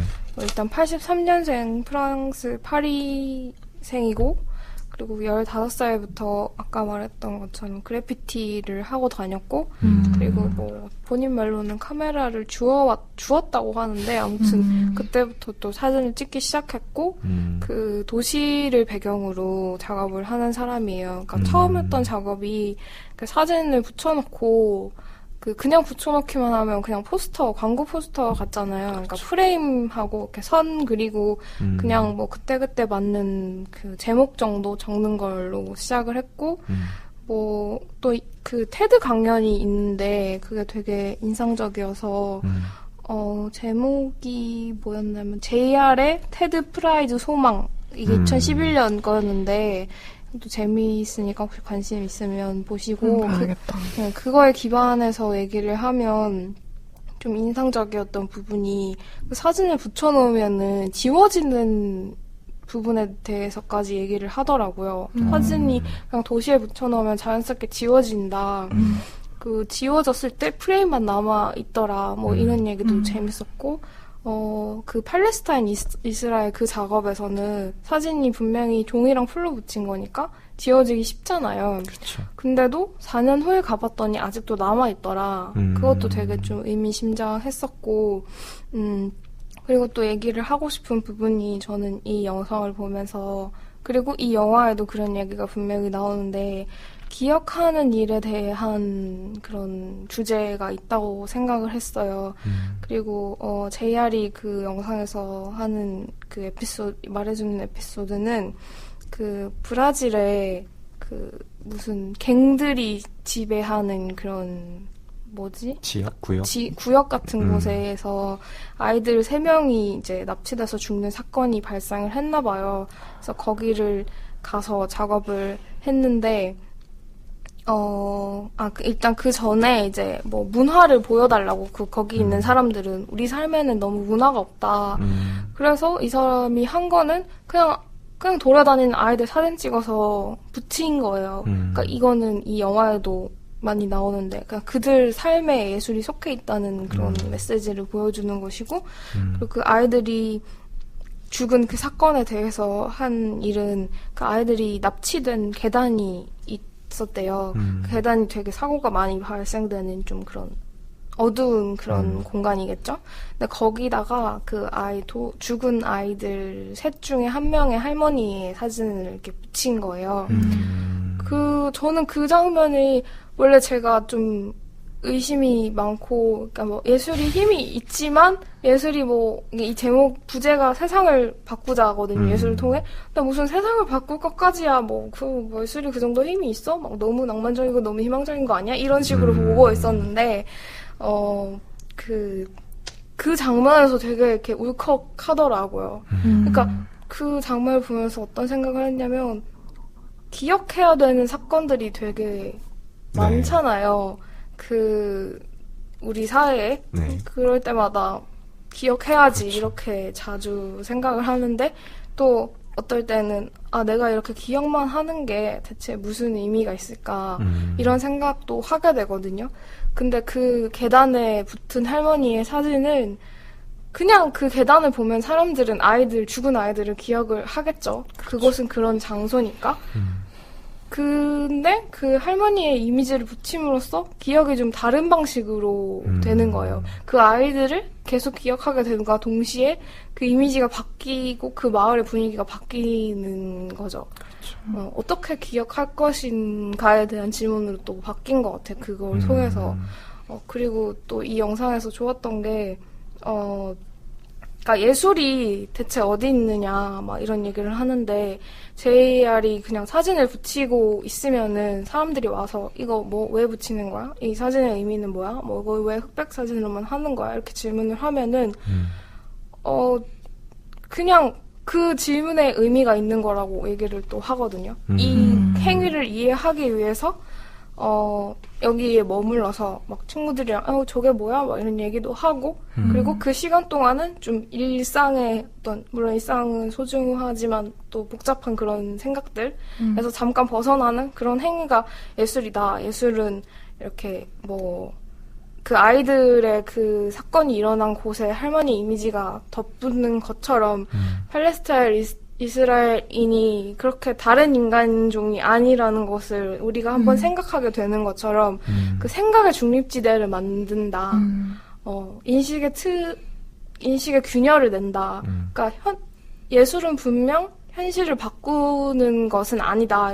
예술이 그것을 위해 존재하는 것도 아니고 그치만 그 인식을 바꿈으로써 그래도 뭔가를 할 수 있다라는 게 저는 되게 의심이 많은 그런 사람임에도 불구하고 또 바르다의 영화를 보면서도 그런 것에서 감동을 받았던 것 같아요.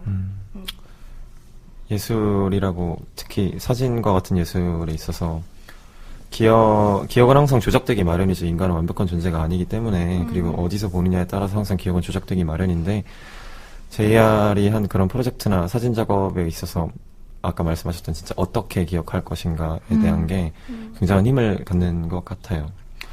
저희가 이제 굉장히 많은 오랜 시간 동안 이렇게 감독님과 이런 여러 가지 트리비아 관련해서 이렇게 많은 얘기를 나눠봤는데 이제 갈 길이 멉니다. 빨리빨리 얘기를 해서 이제 네. 슬슬 이야기를 진행해 볼까 해요. 지금 이제 시작할 코너는 그들 각자의 영화관입니다. 우리들 각자에게 이 영화가 어떤 의미를 가지는지 알아보는 시간이죠. 우리 장면 안 해요? 다시 보기부터 할게요. 죄송해요. 제가 지금 마음이 좀 급하네요. 저는 기쁘네요. 기쁘다기보다는 왜 기뻐요? 저도 예전에 나만 한번 실수하는 게 아니구나. 저도 이런 실수를 했었기 때문에 내가 당신 실수한 거 다 편집했거든? 그러니까요. 여러분들은 모르시겠지만 근데 나는 이거 편집 안 하려고 그대로 가요. 우연을 또 그럼요. 이 영화에 있어서 편집이라는 거를 칼을 대지 않겠어. 역시 예술은 인식의 균열을 낼 수 있고. 아니요, 말 만들기의 대가인 것 같아요. 어쨌든 저희 이번 코너는 정말 죄송하지만 영화에서 각자에게 인상 깊었던 장면을 이야기해보는 다시 보기 시간입니다. 각자에게 이 바르다가 사랑한 얼굴들에서 어떤 장면이 제일 인상 깊었는지 한번 이야기해볼 건데 어느 분부터 시작을 할까요? 저부터 할까요? 네. 왜 이렇게 약속했다는 듯이 그래 너부터 해 이러는 것 같은데 저는 가장까지는 아니지만 먼저 인상 깊었던 장면을 꼽자면 영화 중후반부에 이제 후반부죠. JR과 바르다가 함께 기차의 차창에 기대서 잠든 장면이 있어요. 굉장히 인위적으로 느껴지긴 했거든요. 특히 제가 봤을 때 배우로서의 바르다님은 살짝 아니야. 맞아. 조금 이 눈가나 입에서 좀 어색한 장면이 보이긴 하는데 네. 그래도 너무 사랑스러웠고 둘이 함께 걸어가고 있는 여정에서 좀 뭔가 같이 잠들었다? 이런 생체 리듬 같은 것도 뭔가 마음에 들었고 그런 게 있어요. 왜냐면은 노인들은 항상 피곤해지고 그리고 JR은 항상 이렇게 활발하고 바르다는 이제 느려져요. 그쵸. 계단을 올라가는 맞아요. 것도 힘들고 근데 서로 함께 이제 고단한 여정을 마치고 이제 잠깐 잠이 든 상황에서 그 둘이 같은 행위를 하고 있다는 거에 있어서 뭔가 저는 느낌이 뭔가 오더라고요. 뭔가 공명하고 있다라는 생각을. 지금 딱 든 생각은 두 사람이 항상 이렇게 같은 방향으로 보고 있는 장면이 많은데, 그 장면에서는 마주보고 있네요. 그렇죠. 그 둘이, 아마 뭐 그때를 완벽하게 기점으로 볼 수는 없겠지만, 계속 서로에 대한 얘기를 하기 시작하지만, 영화가 후반부로 진행될수록 이제 프로젝트도 프로젝트지만, 이제 서로를 점점 더 가깝게 바라보기 시작하잖아요. 그렇죠. 그런 뭔가 시작점과 같은 장면인 것 같기도 하고 해서 마음에 들었고요. 제가 제일 좋아하는 장면이 이제 남부지방으로 가서 작업을 진행하는 와중에 그 종을 치는 사람이 나오는데 그분이 이제 대대로 종을 치던 종 연주자죠. 그 연주자가 종을 연주할 때 그 장면이 너무 좋은 거예요. 그 카메라 감독님한테 정말 맞아요. 모든 걸 드리고 싶어요. 그 육체가 처음에 이렇게 잠깐 이렇게 리듬을 타다가 이제 제 온몸이 들리기 시작하죠 하면서 그때부터 대사 없이 무아지경으로 이쪽 줄도 당겼다가 올라갔다가 내려갔다가 그 댕댕 울리는 소리가 처음엔 한 가지였는데 여러 가지로 겹치게 되면서 퍼져나갈 때 그 말로 형언할 수 없는 그때 그 벅참이 있었어요. 맞아요. 이런 거 원래 라임 씨가 잘하는데 제가 좀 따라해보자면 그때 그 벅참을 너무 사랑해요. 근데 저도 정말 똑같이 이거는 뭐 라임 씨를 놀리려고 그런 게 아니라 그런 말로 표현하고 싶었어요. 벅찼고 사랑했습니다. 저는 그걸 보면서 제가 기억할 수 없고 제가 본 적 없는 저의 태몽이 생각이 났어요. 태몽이 종치는 장면. 제가 듣기로는 정말 수만 개의 그런 종들이 막 댕댕댕 이렇게 울리고 있었다고 하시더라고요. 그래서 저도 그 장면이 공명하는 사람인가 보다. 저도 그 장면이 되게 좋아하는데 저는 몸을 되게 좋아하거든요. 맞아. 사람 몸이 움직이는 모습을 보는 건 되게 좋아하는데 몸 만지는 것도 좋아하시잖아요. 저 지금 조금 이상해지는 것 같아요. 저의 욕구가 그쪽으로 향하는데 아무튼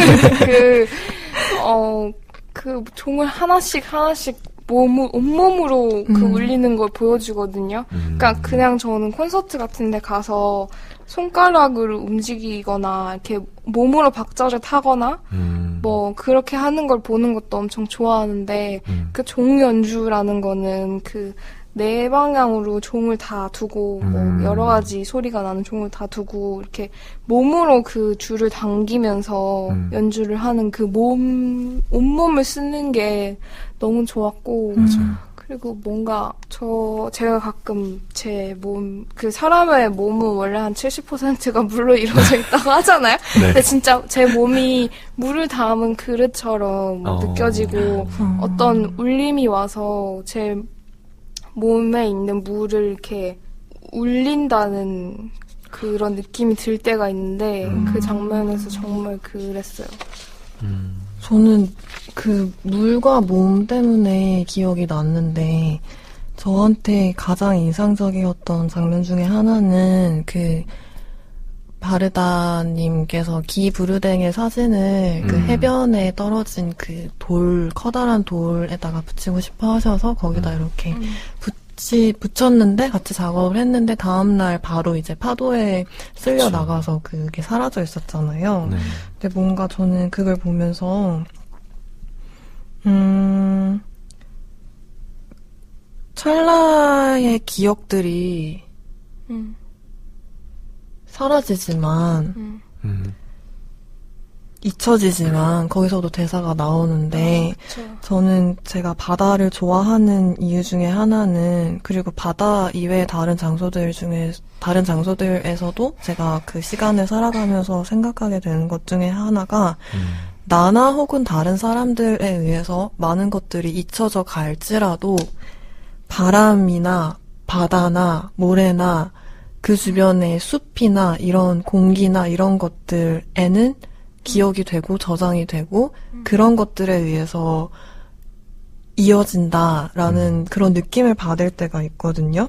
그래서 그 장면을 보면서 제가 개인적인 경험으로 생각이 났던 게 제가 한 1년 전쯤에 바다를 갔는데 거기서 그 바다에 완전히 몸을 담근 게 아니고 내가 바다에 누워있다시피 한데 완전히 이렇게 잠긴 건 아니고 한 반쯤 잠겨가지고 그 바다 파도가 이렇게 내 밑에서 이렇게 찰랑찰랑 거리는 그런 경험을 한 적이 있어요. 근데 그때 진짜 제가 정말 네.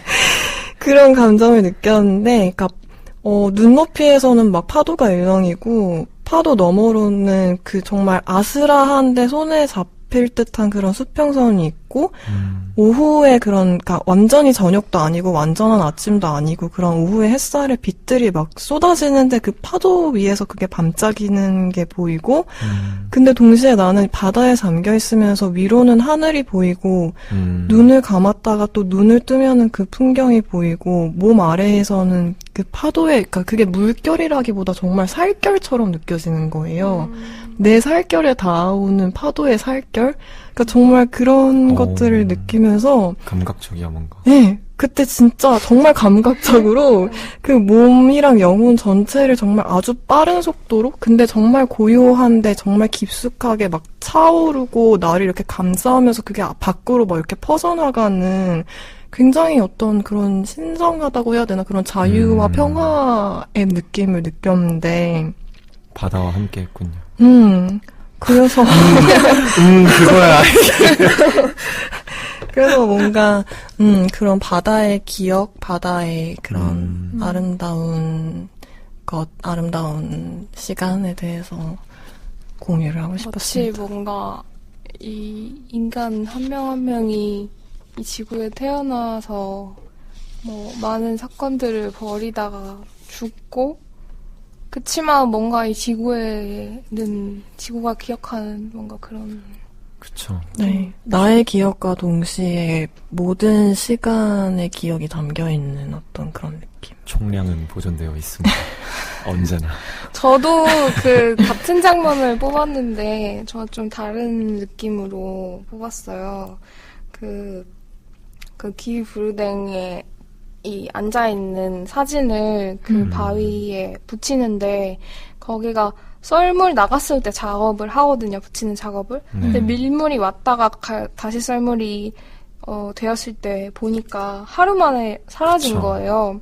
근데 이 영화에서 그게 항상 반복되는 게 사진을 붙이는 작업이잖아요. 사진을 붙이는 것은 기억하는 행위이고 평가하는 행위이고 근데 그게 계속 뭐 여러 가지 방식으로 반복 변주가 되다가 여기서는 하루 만에 사라져 버린 거예요. 지워져 버린 거죠.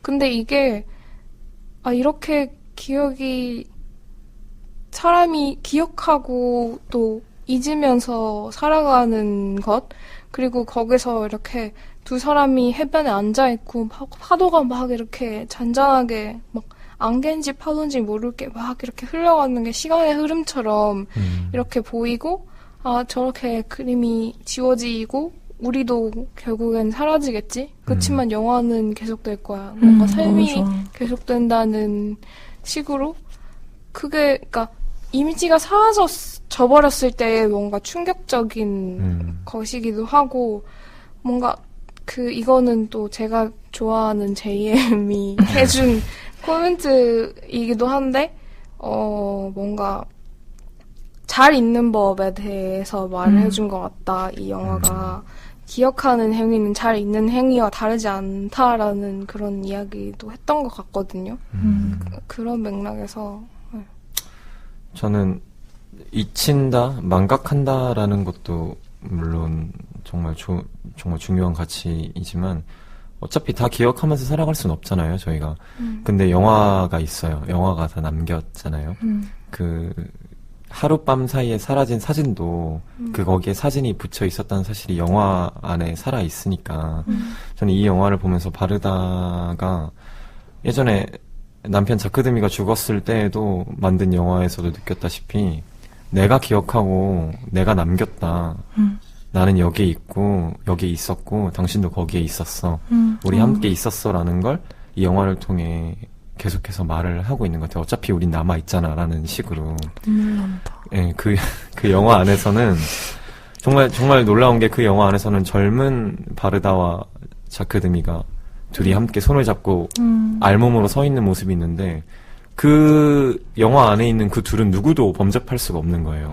그 둘은 영원히 살아있는 거죠, 그 안에서. 뭔가 어떻게 보면 결국 그 안에서 우리는 이랬지 하면서 지금은 다르다라는 거에 있어서 슬픔을 느낄 수도 있지만 저는 바르다 감독님이 선택한 방식은 그리고 선택한 감정은 그 슬픔보다는 조금 더 남겨져 있는 위로를 좀 더 가지고 있다고 생각을 했어요.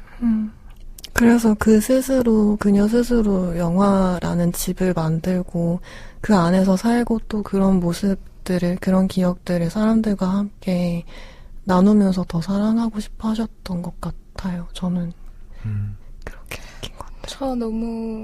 저는 항상 무의미에 괴로워하면서 왜 괴로워해, 근데? 살아가는, 그러니까 그게 대체 무슨 의미가 있을까? 우리에게 행복한 순간이 있었던 것, 우리가 여기에 존재했던 것이 대체 무슨 의미가 있을까라는 그 의미 없이 그냥 우리가 기뻤고 그게 존재했고 그래도 된다고 항상 자신을 다독이려고 하지만 항상 뭔가 슬퍼지는 것 같아요. 결국엔 다 사라지는 거고 그렇지 않아요?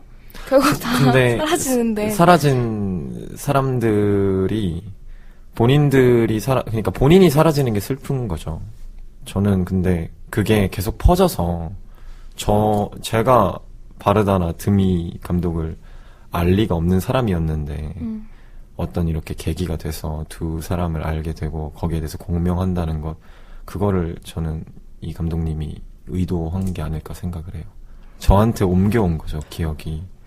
저는 아까도 말씀드렸지만, 그러니까 내가 있거나 누군가가 있더라도 어딘가에 분명히 기억되는 느낌을 가지고 있고 그걸로 숨을 쉬면서 살아가는데, 제가 현실 속에서 생애 의지나 그런 것들을 잃어버리고 정말 비유적인 표현이기도 하지만 죽음 속에서 허우적거리고 그 속에서 벗어나지 못하고 있을 때 저한테 다시 생애 의지를 가지게끔 해주는 것들은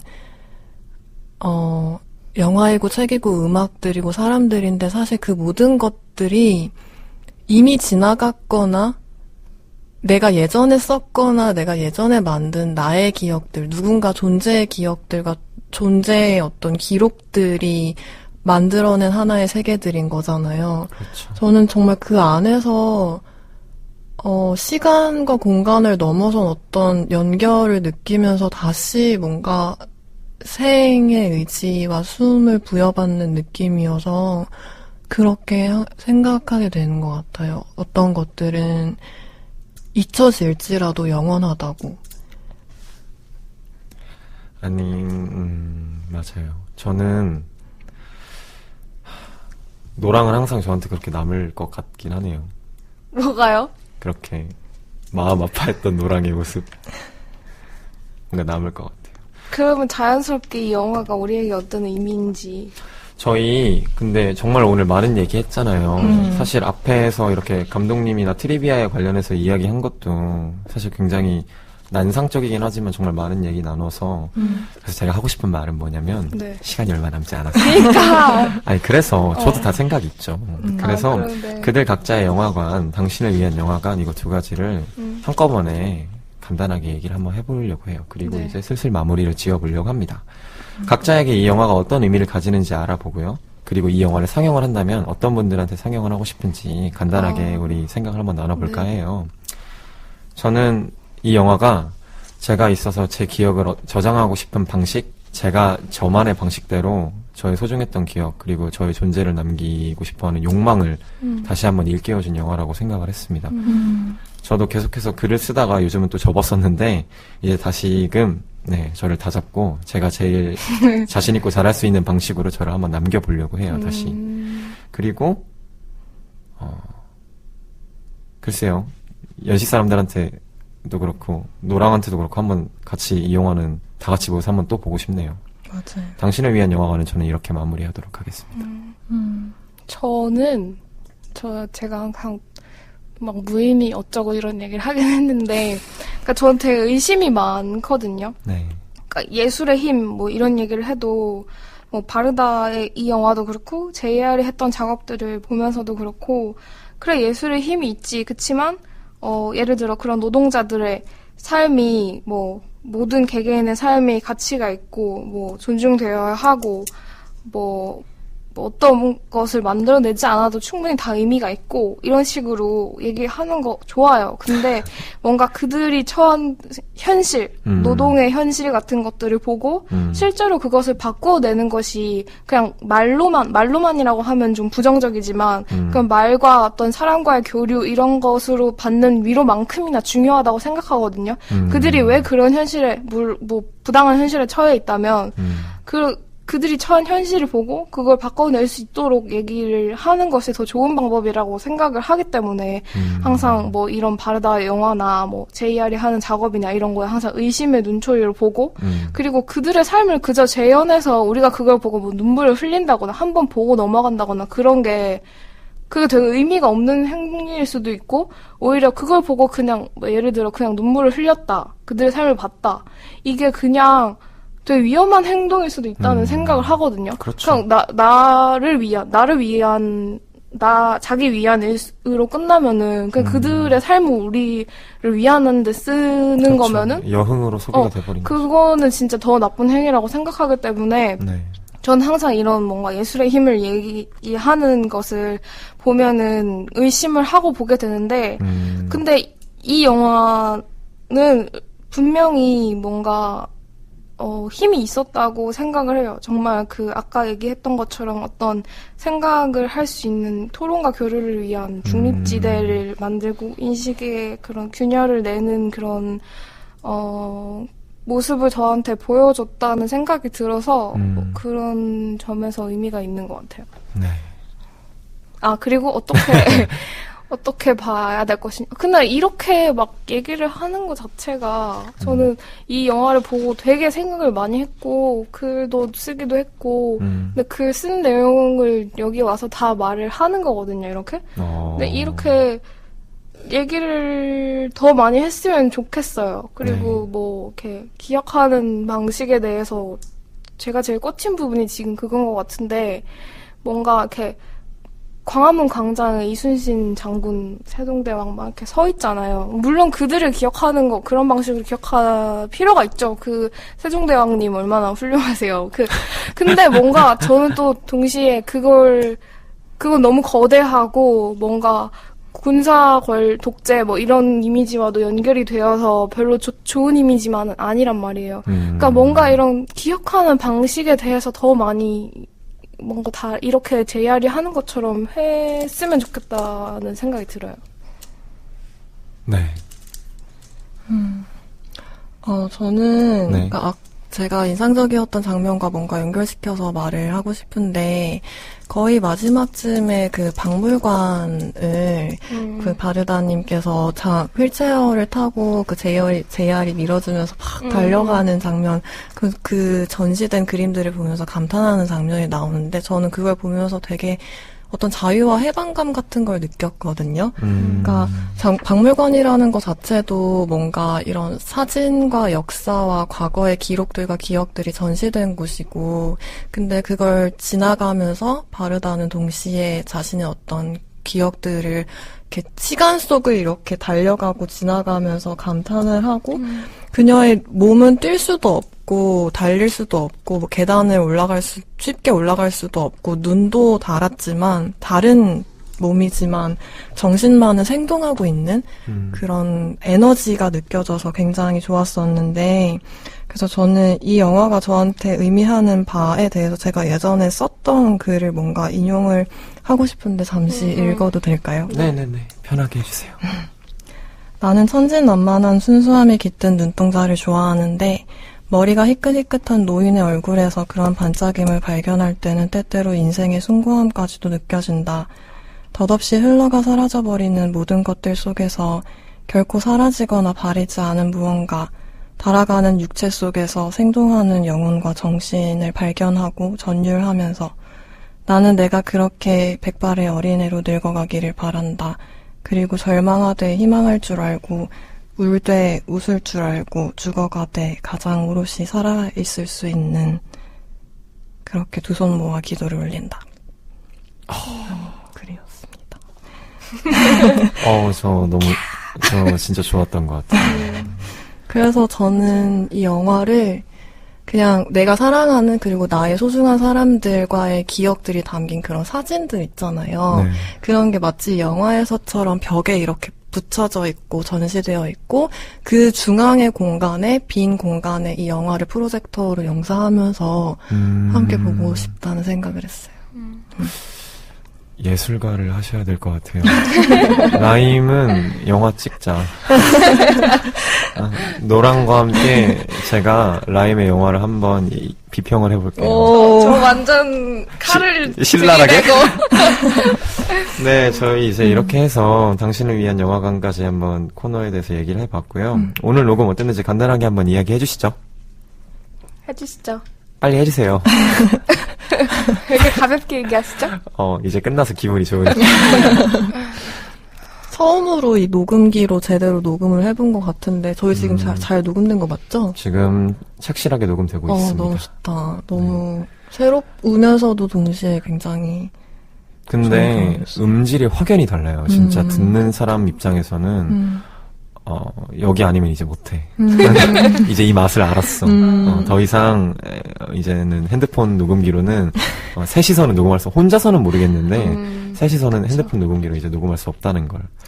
저는 오늘 참 즐겁고 행복한 시간이었습니다. 정말 저는 한 명의 감독에 되게 이렇게 집중한 적은 정말 오랜만이었거든요. 그리고 그 사람이 여전히 살아있으면서 그 여전히 너무 따뜻하고 즐거운 얼굴을 하고 있는 걸 저도 함께 밟아간다는 생각을 하면서 한 3, 4일이 너무 행복한 나날들이었습니다. 오늘까지 포함해서. 되게 고맙네요. 그러니까 왜냐하면 제가 처음 봤을 때 별로였다고 했잖아요. 네. 근데 그랬으면은 사실 이 녹음하는 게 아니면은 뭐 좀 찜찜하더라도 그냥 넘어갔겠죠. 근데 다시 한번 보고 좋은 걸 발견하고 그리고 또 바르다님 영화 그리고 또 하고 싶었던 말이 이삭 줍는 사람들과 나라는 영화를 제가 제일 좋았거든요.